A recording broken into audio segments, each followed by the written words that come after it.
Everyone, so welcome to my YouTube channel. So this is the video number 8 on YouTube. सो हम एक series चला रहे हैं जिसके अंदर एक complete e commerce platform create कर रहे हैं जिसका नाम हम शॉप स्मार्ट रखे हैं। इससे पहले जो भी वीडियो हम अपलोड किए हैं उसमें कंप्लीट जो बैकएंड का कोड होता है उसको हम राइट डाउन कर लिए हैं, जैसे कि यूजर कैसे लॉगिन कर सकता है और यूजर अगर लॉगिन हो गया तो वो सेलर अकाउंट से कैसे लॉगिन हो सकता है, अगर यूजर को नहीं तो एडमिन को आपको लॉगिन कराना है तो उसको कैसे आप करा सकते हो, और सेलर अकाउंट कैसे प्रोडक्ट क्रिएट कर सकते हैं, एक प्रोडक्ट के अंदर कैसे रेटिंग क्रिएट कर सकते हो, कैसे कार्ट आइटम को ऐड कर सकते हो, कैसे ऑर्डर क्रिएट कर सकते हो। ये सब जितना लॉजिक था उसको हमने ऑलरेडी राइट डाउन कर लिया है। सो आज इस वीडियो के अंदर हम मतलब कि 2 वीडियो के अंदर इस कोड को टेस्ट करेंगे, जो बैकएंड का कोड लिखे हैं उस कोड को टेस्ट करेंगे। ठीक है, सो ये टेस्ट है बैकएंड कोड 01, यानी ये पहला वीडियो है। इसके अगले वीडियो के अंदर भी हम टेस्ट करेंगे जो कि नेक्स्ट वीडियो होगा। ठीक है, इसके अंदर हम क्या क्या टेस्ट करेंगे उसको समझते हैं। देखो, इसके अंदर सबसे पहले हम ऑथ राउट्स का जो कंसेप्ट है ना, जैसे कि यूजर लॉगिन कर सकता है, यूजर रजिस्टर कर सकता है, यूजर अपना प्रोफाइल को अपडेट कर सकता है, यूजर अपने प्रोफाइल को फेच कर सकता है, और यूजर जो रजिस्टर कर रहा है वो सेलर अकाउंट से भी रजिस्टर कर सकता है। ठीक है, ये सारा लॉजिक को हम राइट डाउन करेंगे। उसके बाद हम टेस्ट एडमिन का जो राउट्स है उसको टेस्ट करेंगे, जैसे कि इसके अंदर आएगा कैसे एडमिन रजिस्टर कर सकता है, कैसे एडमिन लॉगिन कर सकता है, और कैसे एडमिन अपने डाटा को फेच कर सकता है। इसका लॉजिक जो है उसको टेस्ट करेंगे। ठीक है, उसके बाद हम टेस्ट करेंगे जो मेरा कैटेगरी का राउट्स था, जैसे कि कैसे एक एडमिन कैटेगरी को क्रिएट कर सकता है, और कैसे एक सेलर का अकाउंट जो लॉगिन है वो आपका कैटेगरी को फेच कर सकता है। ठीक है, इसका लॉजिक हम राइट डाउन करेंगे। ठीक है, मतलब इस कोड को जो लॉजिक हम लिखे हुए हैं उसको हम टेस्ट करेंगे इन 3 स्टेप का यूज करके। ठीक है, तो वीडियो में आगे बढ़ने से पहले आप लोग से एक रिक्वेस्ट है कि आप लोग अगर अभी तक मेरे यूट्यूब चैनल को सब्सक्राइब नहीं किए हो तो प्लीज सब्सक्राइब कर लो, बिकॉज हम इस यूट्यूब चैनल के ऊपर इन फ्यूचर हम कोडिंग से रिलेटेड वीडियो कंटेंट अपलोड करेंगे। वेब डेवलपमेंट से भी हो सकता है, डीएसए भी हो सकता है, या एआई भी हो सकता है, या जनरेटिव एआई को कैसे यूज कर रहे हैं उसके बारे में हम वीडियो बना के अपलोड करेंगे। फिलहाल हम वेब डेवलपमेंट के ऊपर फोकस कर रहे हैं और उसका एक सीरीज चला रहे हैं जिसके अंदर हम ई कॉमर्स प्लेटफॉर्म बना रहे हैं।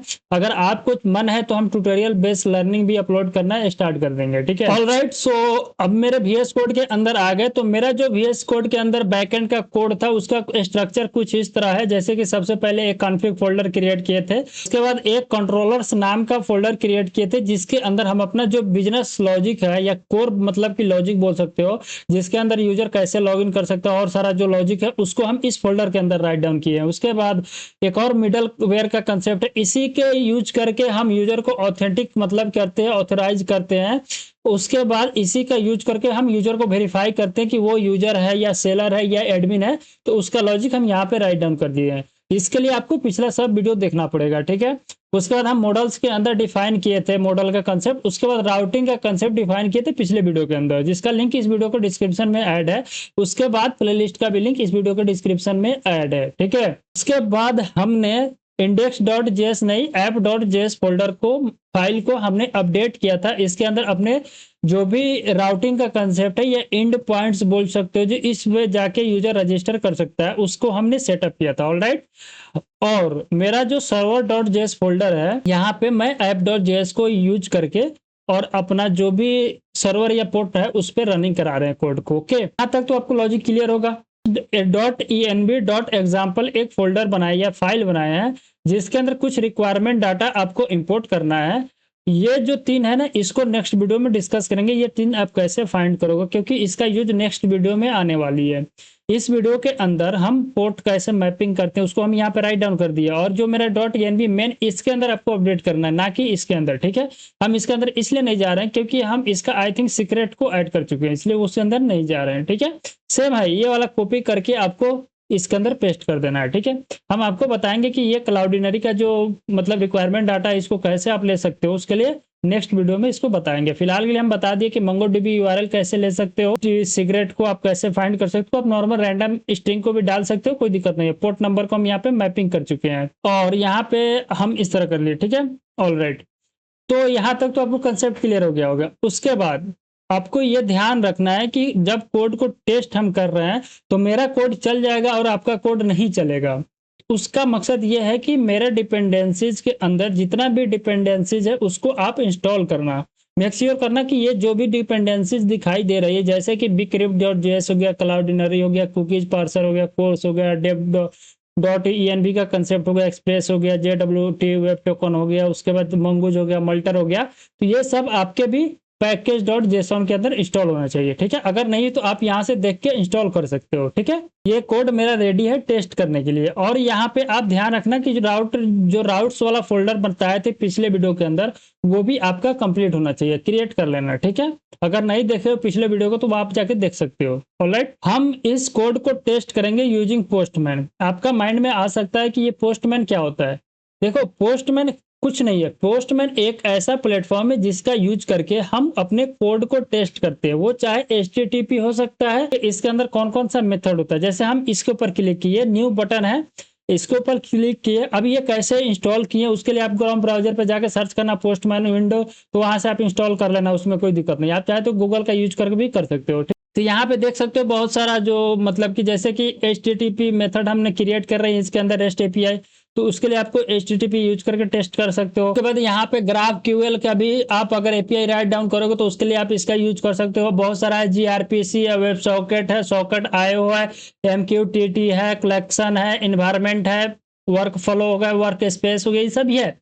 तो ज्यादातर हम इसको यूज करेंगे। इस पे क्लिक करके यहाँ से आप अपना क्या है कि वो मेथड सेलेक्ट कर सकते हो। जैसे कि सबसे पहले आप पोस्ट मेथड है, अपडेट मेथड के लिए पुट है, पैच है, डिलीट हो गया, हेड हो गया। इसमें ज्यादातर यूज होता है गेट एंड डिलीट। ठीक है, इसके अलावा हम अभी तक आई थिंक कोई नहीं यूज किया हूँ। ये 4 ही मेथड है जिसको बहुत ज्यादा यूज होता है। ठीक है, यहाँ तक कंसेप्ट क्लियर हो गया कैसे क्रिएट करना है, क्या होता है। ठीक है, सपोज करो हम यहाँ पे पोस्ट मेथड को सिलेक्ट कर रहे हैं, उसके बाद आपको इसके अंदर URL पास करोगे। जैसे कि यहाँ पे आपको कुछ सजेशन के अंदर आ रहा होगा, जैसे कि यहाँ पे local host http://localhost 3000 API v1, जो भी आपका URL सेटअप करके रखे हो ना बैकएंड के अंदर।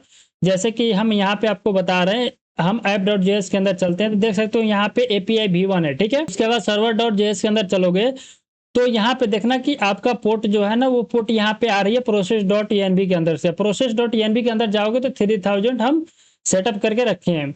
तो यहाँ पे मैं जब app.listen कर रहे हैं तो यहाँ पे मेरा जो कोड है ना वो 3000 के ऊपर रनिंग हो जाएगा। और 3000 पर रनिंग होगा तो लोकल होस्ट जो मेरा कि लोकल मशीन का API IP एड्रेस बोलते हैं, IPv4 भी हो सकता है या IPv6 भी हो सकता है, तो उसका यूज करके हम मतलब कोड को रन कराते हैं। तो यहीं पे वो आपको डालना पड़ेगा और आप अपना जो URL है ना उसको अच्छे से रख सकते हो, यानी इसको राउट्स बोलते हैं। ठीक है, तो इतना कंसेप्ट आ गया, आपको ये समझना है। उसके बाद यहाँ पे पैरामीटर का कंसेप्ट आता है। आपको जो पैरामीटर के अंदर कुछ भी डाटा दिखाई देता है आप यहाँ पे की वैल्यू पेयर सेट कर सकते हो। उसके बाद ऑथराइजेशन के अंदर जैसे कि यहाँ पे बहुत सारा है, आप कैसे बेसिक ऑथ का, bearer token, JWT bearer digest auth, बहुत सारा है जिसको आप यूज कर सकते हो। उसके बाद आपका हेडर्स आया होगा, बॉडी के अंदर डाटा पास करते हो, स्क्रिप्ट हो गया, सेटिंग हो गया। अब ये सब कैसे यूज करते हैं उसके लिए हम, अगर आप चाहो तो इसके ऊपर हम एक स्पेसिफिक वीडियो बना के अपलोड कर देंगे, कैसे इसको यूज करते हैं, कैसे इसके अंदर वर्क स्पेस क्रिएट करते हैं, कैसे इसके अंदर आप डाटा को इंपोर्ट कर सकते हो और कैसे इसको पर्सनली यूज कर सकते हो। तो उसके लिए हम वीडियो बनाएंगे। फिलहाल के लिए हम बता दिए ओवरव्यू कि कैसे इसको यूज करना है। ठीक है, अब अपने कोड को एक एक करके टेस्ट करते हैं। उसके लिए हम क्या किए हैं, ऑलरेडी यहाँ पे एक वर्क स्पेस बनाए हैं जिसका नाम रखे हैं शॉप स्मार्ट। इसके अंदर API को सेटअप करके हम ऑलरेडी क्रिएट किए थे। इसका जो डॉक्यूमेंट है ना उसको हम शेयर कर देंगे आपके साथ। कोशिश करेंगे कि ये शेयर हो पाता है कि नहीं। अगर नहीं होगा तो आप इसी तरह बना के क्रिएट कर सकते हो। अगर हो जाता है तो ठीक है, नहीं होगा तो आप मतलब जिस तरह हम कर रहे हैं उस तरह आप कर लेना। ठीक है, सो ऑल राइट, अब हम इस कोड को टेस्ट कर सकते हैं। टेस्ट करने के लिए क्या करना है, क्लियर करते हैं। सबसे पहले हम इसको क्लियर किया, ठीक है। उसके बाद हमारा जो MongoDB का कंपास है उसको ओपन कर लेते हैं। ऑलराइट, यहाँ पे हम MongoDB कंपास को ओपन कर लिए। इसके अंदर हम क्या करेंगे, सिंपल जो भी आपको जिसके ऊपर भी कनेक्ट करना है उसको आप कनेक्ट कर सकते हो। यहाँ पे हम लोकल होस्ट वाले को कनेक्ट करते हैं। हम इसके ऊपर क्लिक करेंगे तो मेरा MongoDB कनेक्ट हो गया, ठीक है। उसके बाद यहाँ देख सकते हो एक शॉप स्मार्ट नाम के अंदर से एक डाटाबेस खुल रहा है। एड्रेस का आ रहा है, एडमिन का आ रहा है, कार्ट का आ रहा है, कैटेगरीज का आ रहा है, ऑर्डर्स का आ रहा है, प्रोडक्ट का आ रहा है, रेटिंग आ रही है एंड यूजर्स आ रहा है, ठीक है। तो जो मेरा कंट्रोलर है वो वहां पे आ रहा है, कंट्रोलर नहीं सॉरी, यहाँ पे आपका जो जो राउट आप डिफाइन किए हो वो राउट्स उसके अंदर आ रहा होगा, जैसे कि एडमिन का आ रहा है, ऑथ का आ रहा है, कार्ट का आ रहा है, कैटेगरी का आ रहा है, ऑर्डर का आ रहा है, प्रोडक्ट का आ रहा है, रेटिंग एंड रिव्यू का आ रहा था। क्लियर करने के बाद आप सीडी करके बैकएंड के अंदर जाना, ठीक है। हम बैकएंड के अंदर चले गए, अब को क्या करना फिर एक बार क्लियर करेंगे। देन हम एक कमांड चलाएंगे, that command is name npm run dev। जब हम इसको रन कराएंगे तो मेरा बैकएंड का कोड रन हो जाएगा। रन होने के बाद आपको एक मैसेज दिखाई देगी, मैसेज का नाम क्या है कि आपका सर्वर रन हो रहा है पोर्ट नंबर 3000 के ऊपर, server is running on port number 3000। ये यहाँ से मैसेज आ रही है, ठीक है। उसके बाद आपको एक और मैसेज देखने को मिलेगा, that name is called connect to Mongo DB. अब ये मैसेज आपको कहाँ से आ रहा है, ये जो डाटाबेस का एक फोल्डर फाइल क्रिएट किए थे, इसके अंदर हम एक मैसेज पास किए थे, यहाँ पे ये मैसेज आपको शो हो रहा है, ठीक है। ये मैसेज आपको उस केस में शो होगा जब आपका डाटाबेस कनेक्ट हो जाएगा, नहीं तो ये वाला शो होता है, ठीक है। तो यहाँ पे मेरा डाटाबेस भी कनेक्ट हो गया और मेरा सर्वर भी चल रहा है। तो अब सर्वर चल रहा है कि नहीं उसके लिए आपको टेस्ट करना है, तो आप सिंपल यहाँ पे लोकल होस्ट 3000 सर्च करना, तो आपका सर्वर के अंदर हेलो वर्ड प्रिंट आएगा। अब ये हेलो वर्ड कैसे प्रिंट आ रहा है, आपको जाना होगा app.js के अंदर, ओके। तो हम यहाँ पे app.js के अंदर आ गए। हमने यहाँ पे एक डमी राउट बना के रखा था जिसके अंदर सेंड कर रहे थे, request.send के अंदर हेलो वर्ड, यही हेलो वर्ड मेरा ये मतलब कि ब्राउजर के ऊपर शो हो रहा है, ठीक है। अब हम सबसे पहले अपना ऑथ राउट का जो कंसेप्ट है इसको टेस्ट करते हैं। तो इसके लिए हम चलेंगे पोस्टमैन के अंदर, उसके बाद हम यहाँ पे बना के रखे थे। तो सबसे पहले यूजर को रजिस्टर कराते हैं। तो यूजर को रजिस्टर कराने के लिए जो आपका यूआरएल पाथ होगा ना वो कुछ इस तरह होगा, https localhost 3000 API v1 और ऑथ और रजिस्टर। अब ये कहाँ से आ रहा है, API v1 auth and register. तो इसके लिए आपको समझना पड़ेगा, एक हम आपको समझाते हैं बाकी आप खुद समझ जाओगे, ठीक है। तो यहाँ पे हम इसको उठाएं, API v1 बेस यूआरएल है सबका, स्लैश ऑथ आगे ऑथेंटिक से रिलेटेड है तो ऑथ लगाया। अब ये ऑथ राउट कहाँ से आ रहा है उसके लिए आपको देखते हैं ऑथ राउट कहाँ से रहा। ऑथ राउट मेरा यहाँ से आ रहा था, इसके अंदर हम स्लैश रजिस्टर लगाए तो वहां पे स्लैश रजिस्टर शो हो रहा है, ठीक है। उसी तरह स्लैश लॉगिन के केस में स्लैश लॉगिन शो होगा। उसी तरह अगर आप प्रोफाइल फेच करना चाह रहे हो तो स्लैश प्रोफाइल से आप प्रोफाइल फेच कर सकते हो। और उसके बाद अगर आप प्रोफाइल को अपडेट करना चाह रहे हो तो स्लैश प्रोफाइल से आप प्रोफाइल को अपडेट कर सकते हो। बाकी आपका बेस यूआरएल सेम रहेगा। ऑथेंटिक के केस में API v1 स्लैश ऑथ, ठीक है। सो यहाँ पे हम क्या करते हैं कि रजिस्टर कराते हैं यूजर को, ठीक है। तो रजिस्टर कराने के लिए जो रिक्वायरमेंट डाटा उसको हम यहाँ पे जेसॉन फॉर्मेट के अंदर सेंड कर रहे हैं। डाटा के अंदर जाएंगे, रॉ के अंदर जाके आप जेसॉन के अंदर डाटा को सेंड करेंगे।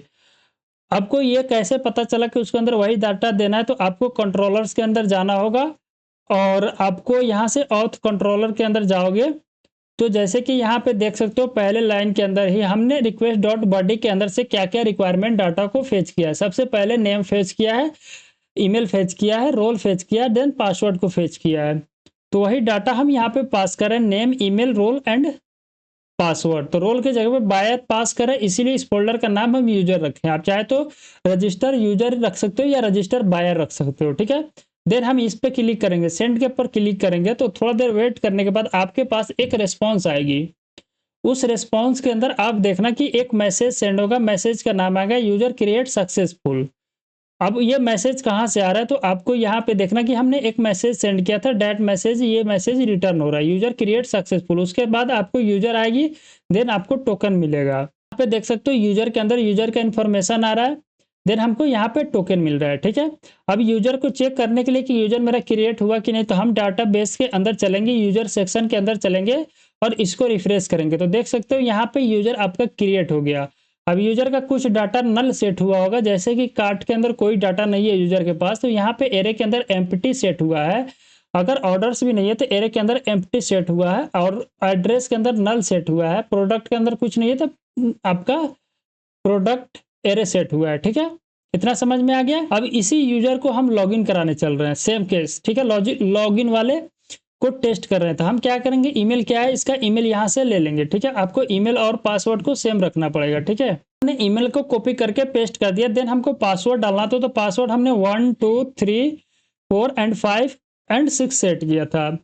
अब देखो ये रजिस्टर यूजर का मेल आईडी है, हम यूजर को लॉगिन कराना चाह रहे हैं, तो हम इस पे क्लिक करेंगे तो मेरा यूजर लॉगिन हो जाना चाहिए सक्सेसफुल। देख सकते हो यहाँ पे स्टेटस को 200 आ रही है और जो आपका मैसेज था वो यहाँ पे रिटर्न हो रहा है, जो मैसेज हमने रिक्वेस्ट डॉट यूजर से सेंड किया था। हमने यूजर को सिर्फ टेस्ट किया है केस के अंदर, रजिस्टर और लॉगिन के केस में, ठीक है। अब हम क्या करते हैं कि यूजर जो लॉगिन हुआ है ना, ये यूजर इसका टोकन को कॉपी करते हैं। यहाँ से जो मेरे पास ये टोकन आया है इसको यहाँ से हम कॉपी करते हैं, ठीक है। हमने टोकन को कॉपी कर लिया। अब इसी यूजर का जो डाटा है उसको फेच करने का कोशिश करते हैं, मतलब कि उसका गेट प्रोफाइल का डाटा है उसको फेच करते हैं कि डाटा आ रही है कि नहीं। हमने ऑथोराइजेशन के अंदर टोकन को पास कर दिया, ठीक है। और बॉडी के अंदर नन सेट करते हैं, ठीक है। हमने नन सेट कर दिया क्योंकि ये गेट मेथड है। जब हम इसके ऊपर हिट करेंगे तो थोड़ा वेट करने के बाद आपका डाटा यहाँ पे रिसीव हो जाएगा, ठीक है। जो भी यूजर का डाटा इन्फॉर्मेशन है वो यहाँ पे आपको रिसीव हो गया। तो आप यहाँ पे एक नोटिस करोगे, क्या नोटिस है, आपको यहाँ पे पासवर्ड देखने को नहीं मिलेगा। क्यों नहीं मिला पासवर्ड देखने को, तो उसके लिए आप ऑथ डॉट कंट्रोलर्स के अंदर जाओगे। तो जब हम यूजर का डाटा फेच कर रहे हैं तो यहाँ पे सेलेक्ट का यूज करके हम पासवर्ड को मतलब कि माइनस के अंदर सेट कर रहे हैं, या डैश बोल सकते हो, ठीक है। तो इसलिए वहां पे पासवर्ड नहीं दिखाई दे रहा है, ठीक है। आपको इतना समझ में आ गया। आपको डाटाबेस के अंदर कोई इफेक्ट नहीं पड़ा होगा अभी तक। देख सकते हो यहाँ पे एक सिंगल यूजर है जिसको हमने क्या किया, रजिस्टर कराया, उसके बाद उस यूजर को लॉगिन कराया, उसके बाद उस यूजर का हमने प्रोफाइल को फेच किया।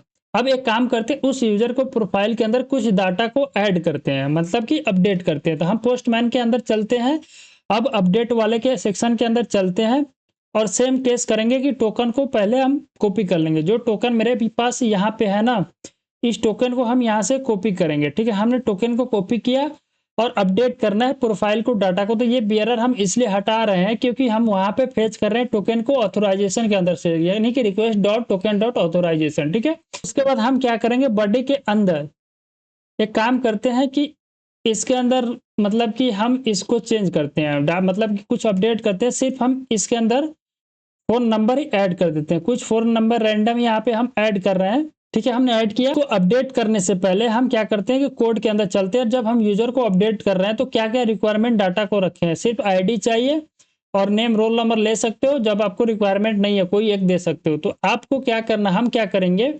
सिर्फ फोन नंबर ऐड करके हिट करेंगे सेंड को। जब हम हिट करेंगे तो थोड़ा वेट करने के बाद यहाँ पे आपको अपडेटेड प्रोफाइल मिल जाएगी। स्टेटस कोड के अंदर 200 पास होगा और आपको यहाँ पे न्यू वेरिएबल ऐड होगा, that name is the phone number, ठीक है। आप डाटाबेस के अंदर भी वेरीफाई कर सकते हो। रिफ्रेश करने के बाद देख सकते हो यहाँ पे फोन नंबर दिखाई दे रहा है, ठीक है। तो इसका मतलब मेरा डाटा अभी अपडेट हो गया यूजर का, ये यूजर के केस में चल रहा है। अब हमको क्या करना है कि सेलर के केस में एक सेलर को लॉग रजिस्टर कराना है, उसी सेलर को लॉगिन कराएंगे, देखेंगे कि ये दो केस में चल रहा है कि नहीं। आपका काम है कि सेलर को डाटा फेच करना है और सेलर के कुछ डाटा को अपडेट करना है। तो हम क्या करते हैं कि पहले एक सेलर को रजिस्टर कराते हैं। तो सेलर के रजिस्टर वाले के पास चलते हैं, हमने यहाँ पे आ गया। उसके बाद हम क्या करेंगे कि सेलर का जो नेम है उसको नेम सेट कर दिया, सेलर का ईमेल आईडी भी सेट कर दिया, सेलर का टाइप सेलर सेट कर दिया, पासवर्ड के अंदर सेम पासवर्ड रखे। तो हम यहाँ से ईमेल को कॉपी कर लेते हैं। हमने ईमेल को कॉपी कर लिया, उसके बाद यहाँ से हिट करेंगे, सेंड करेंगे इस मैसेज के साथ। तो थोड़ा वेट करने के बाद यहाँ पे सक्सेस आएगी, ठीक है। मतलब कि यहाँ पे आपको कोई डाउट नहीं होना चाहिए कि एरर क्यों नहीं आ रहा है। तो एरर इसलिए नहीं आ रहा है कि उसके लिए आपको कोड के अंदर जाकर कुछ वेरीफाई करोगे। तो हम मतलब वीडियो बनाने से पहले कोड को टेस्ट किया था। तो इस केस में तो ये आसानी, अभी तक कोई एरर नहीं आना चाहिए, क्योंकि जब हम यूजर को लॉगिन करा रहे हैं, अपडेट कर रहे हैं, ये बेसिक सा स्ट्रक्चर है। तो इसलिए इसके अंदर कोई एरर नहीं है। एरर आया था मतलब आएगा प्रोडक्ट के केस में, ऑर्डर के केस में, यहाँ पे एरर नहीं आया, ठीक है। मेरा यूजर सेलर भी रजिस्टर हो गया। तो सेलर के केस में टोकन यहाँ पे दिखाई दे रहा है, ठीक है। हम क्या करेंगे कि इसका ईमेल कॉपी कर लिए थे, लॉगिन के मतलब लॉगिन वाले जो राउट है उसके ऊपर चलते हैं और जो मेरा ईमेल कॉपी किया था उसको यहाँ पे हम पेस्ट करते हैं, ठीक है। हमने उस ईमेल को यहाँ पेस्ट किया और ये आपका एक सेलर का अकाउंट है जिसको हम लॉगिन कराना चाह रहे थे। तो हमने इसको सेंड किया। तो इस केस में भी देख सकते हो आपका यहाँ पे सेलर अकाउंट लॉगिन हो गया। टाइप के अंदर रोल के अंदर सेलर देख सकते हो, ठीक है। हम यहाँ से इसका टोकन को कॉपी करेंगे, गेट प्रोफाइल कर लेते हैं अपडेट वाला को। आपका काम है कि आप अपडेट करना, मतलब कि अपडेट क्या करना चाह रहे हो आप सोच के अपडेट करना, ठीक है। और इसके बाद हम क्या करते हैं कि इसका टोकन से जो करंट यूजर का टोकन है उसको रिप्लेस करके और यहाँ से हम सेंड करते हैं। तो सेंड करने के बाद देख सकते हो यहाँ पे ये फ़ोन नंबर भी आपका ऐड हो गया। तो ये आपका बायर वाला ही आया डाटा, ठीक है? ये आपका सेलर वाला डाटा नहीं आया। तो एक काम करते हैं कि जो मेरा यूज़र लॉगिन हुआ था उस केस में एक बार और इसको हम लॉगिन कर लेते हैं। यहाँ पे कुछ एरर आया, तो हमने इसको लॉगिन किया तो इसका रोल सेलर आ रहा है और यहाँ से हम टोकन को कॉपी करते हैं। हमने टोकन को यहाँ से कॉपी किया, उसके बाद इसका प्रोफाइल फेच करना है। तो हम यहाँ पे जाते हैं ऑथराइजेशन के अंदर सेंड करते हैं, टोकन को कॉपी करके पेस्ट किया। उसके बाद हम यहाँ पे सेंड करते हैं। सेंड करने के बाद ऑलराइट, तो यहाँ पे मेरा डाटा आ गया। देख सकते हो यहाँ रोल के अंदर सेलर आ रहा है, ठीक है? फेच सक्सेसफुल हो गया, सेलर वाला भी हमने फेच कर लिया, लॉगिन करा दिया, रजिस्टर करा दिया। तो आपका काम है कि आप अपडेट वाले को, इसके केस में आप अपडेट वाले राउट को टेस्ट करना है। ऑलराइट, यहाँ पे हमने ऑथेंटिकेशन वाला जो राउट था उसको कंप्लीटली टेस्ट कर लिया। ये कंप्लीट चल रहा है मेरा बैकएंड का कोड, ठीक है? अब हमको क्या टेस्ट करना है, एडमिन वाले को टेस्ट करते हैं। देखो एडमिन के अंदर सबसे पहले हम एडमिन को रजिस्टर कराएंगे। तो रजिस्टर कराने में जो जो रिक्वायरमेंट डाटा था उसको हम जेसन फोल्डर के मतलब जेसन फॉर्मेट के अंदर पास कर रहे हैं। आपको अगर नहीं पता है तो आप क्या कर सकते हो, एडमिन वाले राउट्स के अंदर जाओगे, यहाँ पे देखना क्या क्या रिक्वायरमेंट डाटा है। यहाँ पे हमने रिक्वेस्ट डॉट बॉडी के अंदर से फेच कर रहे हैं। अगर आपको लग रहा है कि नहीं इस यहाँ पे कोई मतलब कि इंड पॉइंट हिट नहीं हो रहा है, तो आप क्या कर सकते हो कि name and email and password को हम यहाँ पे ले रहे हैं, ठीक है? इसको कंसोल लॉग करा लिए। उसके बाद हम क्या करते हैं कि पोस्टमैन से इसको हिट करते हैं, ठीक है? हमने इसको हिट किया, थोड़ा वेट करने के बाद यहाँ पे मेरा डाटा जो था वो आ गया और यहाँ पे देखना एडमिन क्रिएट सक्सेसफुल हो गया। उसके बाद अगर आप MongoDB को वेरीफाई कराओगे एडमिन सेक्शन के अंदर जाके तो देख सकते हो यहाँ पे एक एडमिन क्रिएट हो गया, ठीक है? उसके कैटेगरी के अंदर कोई डाटा अवेलेबल नहीं है। अभी हम कैटेगरी क्रिएट करेंगे इसके बाद, और यहाँ पे एडमिन भी क्रिएट हो गया। और जब आप कंसोल लॉग देखोगे तो यहाँ पे देख सकते हो एडमिन कोड और एडमिन की ईमेल आईडी और पासवर्ड आपको शो हो रहा है, ठीक है? आपको ऑलराइट यहाँ पे हमने रजिस्टर को क्या किया, एडमिन को रजिस्टर करा दिया। उसके बाद आप इसी एडमिन को लॉगिन भी करा सकते हो सेम ईमेल एंड पासवर्ड पास करके। उसके बाद मतलब कि एडमिन का डाटा भी फेच कर सकते हो। तो उसको लिए आप क्या कर सकते हो, पोस्टमैन के अंदर हम शायद लॉगिन वाला भी केस लिखे। आपको क्या काम है कि यहाँ पे आप एडमिन का जो डाटा है उसको फेच करने के लिए राउट्स लिखना पोस्टमैन के अंदर खुद से, ठीक है? अभी तक हम 2 दे दिए आपको टेस्ट करने के लिए, सब हम नहीं कराएंगे। अगर सब हम करा देंगे तो आप क्या टेस्ट करोगे, आप कैसे कोड को फिक्स कर सकते हो, उसके लिए आप खुद ट्राई करना। अब हमको क्या करना है कि देखो अभी तक हमको क्या क्या करना था, उसके लिए हम चलते हैं व्हाइट बोर्ड के अंदर। तो हमने ऑथ वाला राउट्स को कंप्लीट कर लिया, एडमिन वाला राउट्स को कंप्लीट कर लिया। अब हमको ऑल्सो टेस्ट कैटेगरी वाला राउट्स को करना है। तो उसके लिए हम क्या करेंगे, एक बार चलते हैं अपने पोस्टमैन के अंदर, उसके बाद हम चलते हैं कैटेगरी वाले राउट्स के अंदर। उसके बाद क्या करते हैं कि इसका टोकन जो एडमिन लॉगिन हुआ था उसका टोकन को हम यहाँ से कॉपी कर लेते हैं। तो इसका टोकन सेलेक्ट है, इसको हमने कॉपी किया, न्यू रिक्वेस्ट का नाम है तो इसका नाम हम रखें क्रिएट कैटेगरी, इसका अपडेट नहीं किए कर देते हैं। उसके बाद हमको क्या करना है, ऑथराइजेशन या हेडर्स के अंदर चलते हैं और इसका BRL टोकन को हटा के यहाँ पे हम इसको पेस्ट करते हैं। जो हमने वहाँ से टोकन को कॉपी किया था उसको हमने यहाँ पे पेस्ट किया और इसको अच्छे से फॉर्मेट कर लेते हैं, ठीक है? थोड़ा सा वो पूरा टेस्ट जो था ना वो कोड पेस्ट हो मतलब कि कॉपी हो गया था, तो उसको हमने यहाँ पे पेस्ट कर दिया। अब इसे मेरा टोकन यहाँ पे आ गया। अब हमको क्या करना है, कैटेगरी क्रिएट करना है। तो देखो कैटेगरी का जो मतलब URL था /API v1 के बाद आपको कैटेगरी पास करना था। आपको देखना है तो आपके लिए उसके लिए app.js के अंदर जाओगे और यहाँ पे देखना कब जब कैटेगरी क्रिएट कर रहे थे तो app.api v1 जो भी है कैटेगरी है, और इस कैटेगरी मॉडल के अंदर जब आप जाओगे यानी राउट्स के अंदर, तो यहाँ स्लैश के ऊपर ही आप कैटेगरी को क्रिएट कर रहे हो। और इस केस में ऑथ मिडल हीरो होना चाहिए यानी कि ऑथेंटिक होना चाहिए, और जो यूजर लॉगिन है वो यूजर एडमिन होना चाहिए। तो अब आपको पता चल रहा है कि जो हम टोकन जो उठा रहे हैं वो एडमिन वाले ही टोकन क्यों उठा रहे हैं, ठीक है? हमने एडमिन का टोकन यहाँ पे पेस्ट कर दिया। उसके बाद एक कैटेगरी का नाम रखे हैं, that name is the tronics category, ठीक है? हम इसको सेंड करते हैं, एक बार इसको सेंड करके देखते हैं कि इस केस में मेरा जो कैटेगरी है वो क्रिएट हो पाया कि नहीं। तो यहाँ पे कैटेगरी क्रिएट हो गया, ठीक है? अब आपको देखना है कि कैटेगरी क्रिएट तो हो गया, मतलब डाटाबेस के अंदर चल के देखते हैं कि कैटेगरीज वाले सेक्शन के अंदर मेरा एक कैटेगरी दिखाई दे रहा है कि नेम के अंदर इलेक्ट्रॉनिक सेट हो रहा है, इसका कुछ एडमिन का ऑब्जेक्ट आईडी यहाँ पे स्टोर है और इसका खुद का आईडी यहाँ पे स्टोर है, ठीक है? अब हमको एक बार चलते, जो मेरा एडमिन का कंट्रोलर है यहाँ पे कैटेगरीज के अंदर अभी तक आपको एम्प्टी दिखाई दे रहा है, कुछ नहीं दिखाई दे रहा। जैसे आप इसको रिफ्रेश करोगे तो यहाँ पे एक कैटेगरीज आपको दिखाई होगा, दे रहा होगा, और इसका आईडी यहाँ पे स्टोर है। तो देखो हम यहाँ पे कोड के अंदर अपडेट किए थे, जब हम अपना कैटेगरीज के अंदर जा रहे हैं तो यहाँ पे जब मेरा एडमिन भी मिल गया, आप एडमिन का यूज करके कैटेगरी क्रिएट कर दे रहे हो। तो जब आप कैटेगरी फाइनली क्रिएट कर दिए हो, कैटेगरी ना मिलने के बाद, तो आप एडमिन को भी तो अपडेट करोगे, हाँ आपने ही इसको क्रिएट किया, तो उसके अंदर भी तो काउंट होना चाहिए कि हाँ एडमिन ने इतना कैटेगरीज क्रिएट किया है, तो इसका यूज करके हमने अपडेट किया। इसके अंदर क्या किया है, कुछ नहीं किया। देखो हमने क्या किया है कि सबसे पहले एडमिन का यूज कर रहे हैं, एडमिन मॉडल का, उसके ऊपर find one and update method का अप्लाई किए हैं, और आईडी इसके अंदर पास कर रहे हैं, एडमिन का आईडी। उस आईडी का यूज करके सबसे पहले ये एडमिन का डाटा फैच करेगा, उसके बाद उसके अंदर पुश मेथड, पुश का मतलब ऐड करना, कैटेगरीज के जगह पे कैटेगरी का जो भी न्यू कैटेगरीज हम क्रिएट किए थे वो उसका आईडी स्टोर कराएगा। और एक और लॉजिक हमने यहाँ पे ऐड किया था, जो कैटेगरीज हम नेम दे रहे हैं वो डुप्लीकेट नहीं होना चाहिए, उसी का लॉजिक यहाँ पे राइट डाउन हमने किया है। ठीक है, तो यहाँ पे हमने कैटेगरीज भी क्रिएट कर लिया। अगर आपको मल्टीपल कैटेगरीज क्रिएट करना है तो वो भी आप क्रिएट कर सकते हो, कुछ नहीं है। यहाँ पे आप जैसे फोन का कैटेगरीज है तो फोन नाम दिए, उसके बाद सेंड करेंगे तो सेम आपका कैटेगरीज क्रिएट हो जाएगा। अगर आपको यहाँ पे आईफोन सेट करना है, ठीक है, तो हम यहाँ पे आईफोन सेंड करते हैं, उसके बाद यहाँ पे सेंड करेंगे तो मेरा आईफोन भी कैटेगरीज यहाँ पे सेंड करेंगे तो आईफोन कैटेगरीज यहाँ पे क्रिएट हो गया। उसके बाद आप इसको रिफ्रेश करोगे तो यहाँ पे देख सकते हो एडमिन के अंदर 3 कैटेगरीज क्रिएट हो गया, तीनों का आईडी यहाँ पे स्टोर है। और उसके बाद जब आप कैटेगरीज के अंदर जाओगे तो इस बार इसको रिफ्रेश करोगे तो आपको 3 कैटेगरीज यहाँ पे दिखाई देने को मिलेगा। ठीक है, तो यहाँ पे हमने कैटेगरीज तो देख लिया। अगर आपको गेट करना है पूरे कैटेगरीज डिटेल को तो हम चलेंगे कहाँ पे, न्यू रिक्वेस्ट आ रही है, लेकिन हम इसका नाम देंगे गेट कैटेगरीज। ठीक है, हमने इसका नाम दिया गेट कैटेगरीज, कैटेगरीज दे रहे हैं, कैट दे रहे हैं। उसके बाद हम चलते हैं, इसका भी नाम को चेंज कर लेते हैं, यहाँ से चल के क्या नाम देते हैं, क्रिएट। ठीक है, सिंपल क्रिएट कैट देते हैं। ठीक है, हमने भी नाम इसका रखे क्रिएट कैट कर दिया।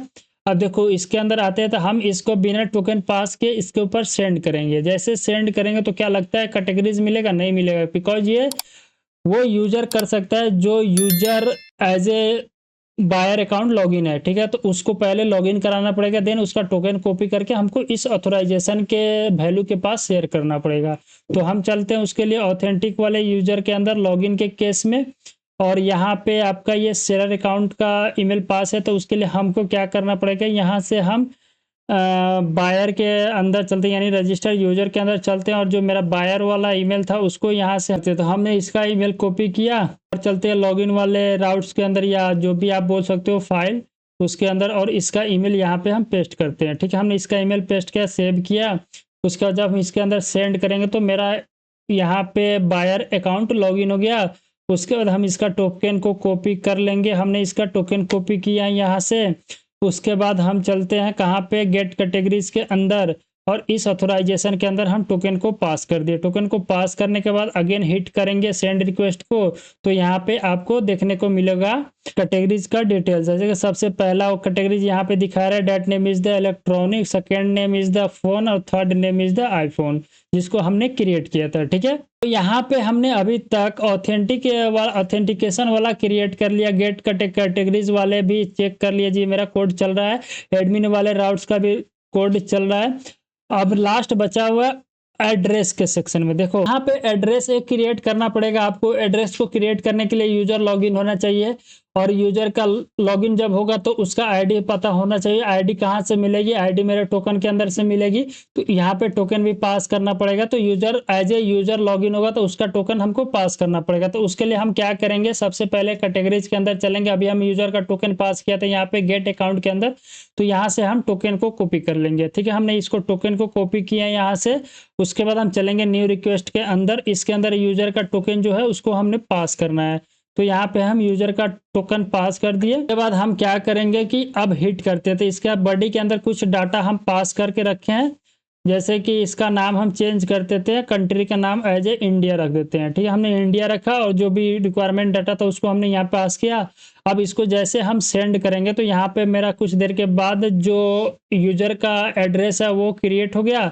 यहाँ पे लिख देते हैं क्रिएट एड्रेस। ठीक है, हमने क्रिएट एड्रेस नाम रखा है इसको। अब देखो मोंगोडीबी के अंदर जब जाओगे एड्रेस वाले सेक्शन के अंदर, तो मेरे को एक न्यू एड्रेस दिखाई देगा। जैसे आप इसको रिफ्रेश करोगे तो एक न्यू एड्रेस आपको दिखाई दे रहा है, और आप यूजर्स के अंदर जाओगे तो as a user account type, ठीक है, मतलब बायर अकाउंट टाइप के अंदर आपको एड्रेस का आईडी दिखाई देगा यहाँ पे।